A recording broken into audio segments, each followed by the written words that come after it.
Hey, good morning. Good morning, Eli Roth, Newton South High School's own Eli Roth. How you doing, man? That's right. I'm good, man. Normally I'd say, oh, hello, good morning, but you're from Worcester, so my stop, though, good morning. How are you? That's right. Welcome to Worcester, kid. Welcome to Worcester, kid. Have you ever had any significant experiences in the city of Worcester that you can share? You ever come out to the DCU Center or the Centrum back in the day to see concerts? Yeah, it would have been to see, I feel like I saw the Monkees at the Worcester Centrum. Wow. That was like one of my first concerts. Yeah, like 86. It was the Monkees and Herman Hermits and driving out to the Centrum. But the Centrum, Worcester's it was like wicked far from Newton. So getting, like, as a kid, if you wanted to go see Aerosmith or Van Halen, like, you'd either have to get someone's derelict older brother to take you, or you'd have to convince your parents to drive you. And they're like, what are you talking about? It's a school night. So, like Sullivan Stadium, like Rolling Stones at Foxborough, I feel like at Sullivan Stadium I did way back when for the Steel Wheels tour. But, if you didn't have a car, getting out to Worcester was not an easy task from Newton. Especially for kids that were supposed to do their homework and be good in school, Dude, I grew up in Natick, and you just told the story of my life there. Derelict older brother driving me out to the Rush concert. Absolutely. Yeah, exactly. It was like the derelict. By the way, the derelict older brother was like some kid's shady older brother. That was like, or the neighborhood bully. They were like the keys to culture back then, because they would go downtown into the combat zone and buy fireworks for you. They like had seen all the R-rated movies that they would tell you about. They would get cigarettes. Like that was your connection to life outside of your like little bubble back in the day. Much like, is it McCarty in Thanksgiving? It's exactly who that character is. Dude, that's It's my favorite character. When he was on the float in the Thanksgiving parade, rocking the Flying V guitar, I was like, I know that dude. I've been to shows with that dude. We know that dude. I mean, the kid that just like is still stuck in 1980. Culture peak, like it never got better than that. Like they only have respect for people that could shred on the guitar. They were like smoking since they were 13 years old, and that is like a classic Masshole archetype. And and it's also like Joe Delphine, who played McCarty, was he's actually a Toronto guy, but he's really like a rocker and has totally got that vibe. And he was great. He really had learned the accent, like he could do the accent perfect, which is not easy to do. But there were some of the Toronto guys who were kind of obsessed with Boston and had learned the accent. Mika Amundsen, who plays the Hanover guy, Lonnie. Oh, my God. Head twisted around. He's Canadian? His favorite movie is The Departed. He's Canadian, but like when he was 10, he just decided he wanted to be like a full Masshole Boston guy, and he watched The Departed over and over and over and over because he could do it perfect. We're like, wow. And then you paired him with Amanda, who plays Lizzie from the diner. She's from Hanover, so she's a descendant of John. She's a descendant of John Carver. Like she's like literally John Carver's like her 10th uncle. Oh my God! So she's like she's John Cav is her uncle. So she had like a wicked accent, and then Dempsey is from Maine, so he's doing his natural accent that he grew up with. So it was just funny. Like when and then once you get like McCarty and me and my co-writer Jeff, we all start. It just becomes infectious. Like everybody wants to talk that way. So like the Massholism sort of spreads throughout the set, and then you get around each other and you start talking about all those knuckleheads you grew up with. Many of whom we named characters after. So it was really fun. It was great to like. My goal is to find like all the derelict older brother kids, those like legends of your neighborhood who had like a really really tough BMX bike and just get like cigarettes all the time. Like I want to find those kids and put them in Thanksgiving too. Those that are alive or not in prison. Like just take those kids now and make them famous. Like make them TikTok stars. It'd be hilarious. So there's going to be a Thanksgiving too. There is. Yes. It's hard to definitely. No, I mean the movie did well enough. It did great. So it's like when the movie does well enough to do another one, especially with horror, people love to continue it. And we left things a little bit open ended. It's got an ending, but we wanted to be able to. We said, all right, if this thing works out, we definitely want to be able to continue to do it. So we did. I'm really excited about it. So they want it for 2025. So Jeff and I have the year to kind of figure it out and write it. Then we can shoot it either end of the year, beginning of the year, and have it for release for, Halloween 2025. So I know, man. Thanksgiving too. I'm excited. More will be carved. More will be carved. Nice.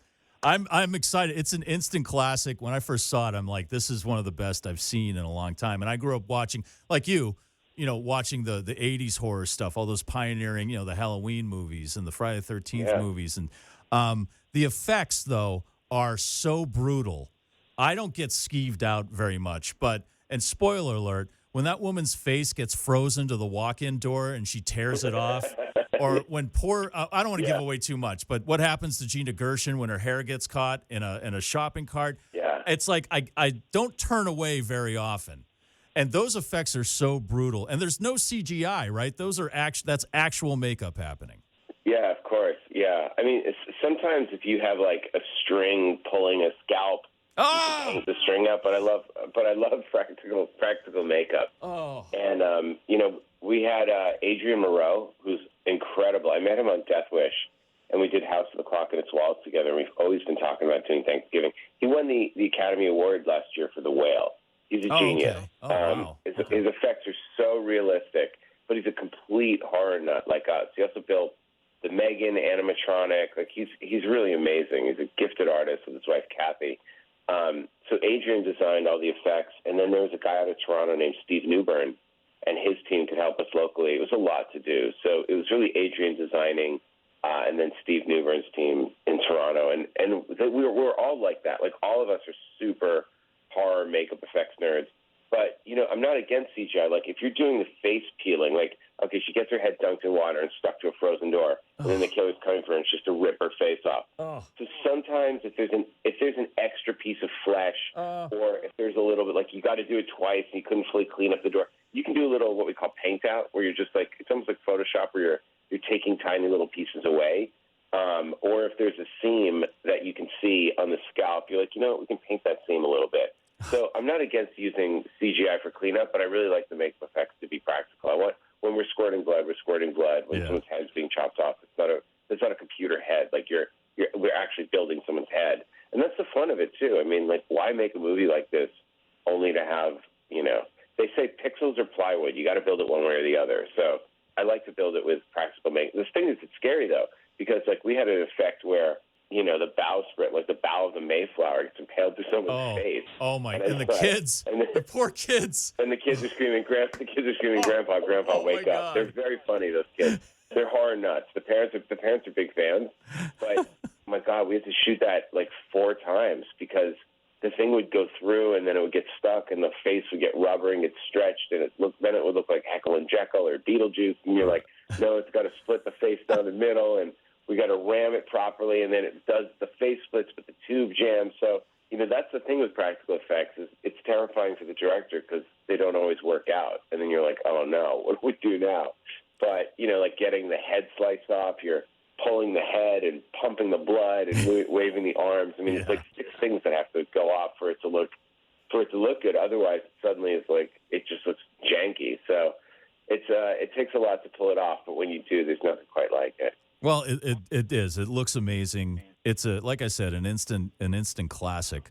Before I let you go, I've been wanting to ask you this because Inglorious Basterds is my favorite Quentin Tarantino movie, and you work with Quentin. That's where Thanksgiving came from, Grindhouse, and the trailer that you made for that. How much input did you have in your character in that movie, Donnie the Bear Jew Donowitz? Did he let you kind of go crazy with that, or was that written specifically as like a Boston guy? It was written as a Boston guy. He originally had Adam Sandler in mind for it. And then Sandler kind of was busy on other things, and I luckily was able to, as he got closer, he was like, I've been thinking about you as well. Like I was kind of helping him in terms of like Jewish fact checking, he's like, would a Jewish person like with this? I'm like, no, this would happen. They would do this. Like, okay, like if he needed sort of advice, I was like the Jewish fact checker. But then, I was like, look, man, when I hit him, if I'm like putting on a show, I'd really show, but I'd love to do like a Boston rant. Oh yeah. And our script supervisor Marty Catrosa is from Springfield. So I was like, I'm just going to go off in like a Massachusetts tangent that nobody will be able to understand unless you're from the area. And he was like, he went, all over the Lansdowne Street. He went, yeah, on that one. And Marty's like, yeah, I got all of it. Quentin's like, I have no idea what you just said. And Marty's like, I got all of it. Teddy, Teddy Ballgame. Teddy Williams. Teddy, by the way, I said Teddy Ballgame. He's like, that's too obscure. It's got to be Teddy Williams. the first take I did Teddy Ballgame, then we wound up Teddy Williams in the movie. He's like, I was like, no, Teddy Ballgame. I was like, I tried. So, and there's certain words like I couldn't put as much sort of natural swearing as I would. And with a Boston person, so I had to do like the 1940s version of it. But it was great. Quentin was really cool. He really let me. Yeah, I mean, with Quentin, you got to get it letter perfect. You want to do the dialogue exactly, and that's part of the joy of being in a Tarantino film. Is there's nobody who writes better dialogue than him. But every now and then he'd let me like go off the rails a little bit, and that was one situation. Awesome. You got robbed at the Oscars for that role. All right, well, I appreciate it. And the idea, just Thanksgiving came from growing up in Newton and going to it was back then it was Plymouth Plantation and Sturbridge Village. Oh and yeah. All we want it was when Jeff and I were 12. We were like, when is there going to be a Thanksgiving slasher film? They didn't do one. It was just the torture of growing up in Massachusetts without a holiday horror movie. So Grindhouse came along with the opportunity to try out the idea, but this is an idea that's been baking in the oven since the early 80s when we were kids growing up in Boston. Good. Well, listen, I hope Thanksgiving too is about a field trip to Plymouth Plantation, because that was the worst field trip ever if you grew up around here. So that would be amazing. The good ideas come from. I know. It'd be amazing. All right, Eli Roth, thank you very much for taking the time. And Thanksgiving's out on DVD and Blu-ray. Hey, thanks a lot, man. Good luck.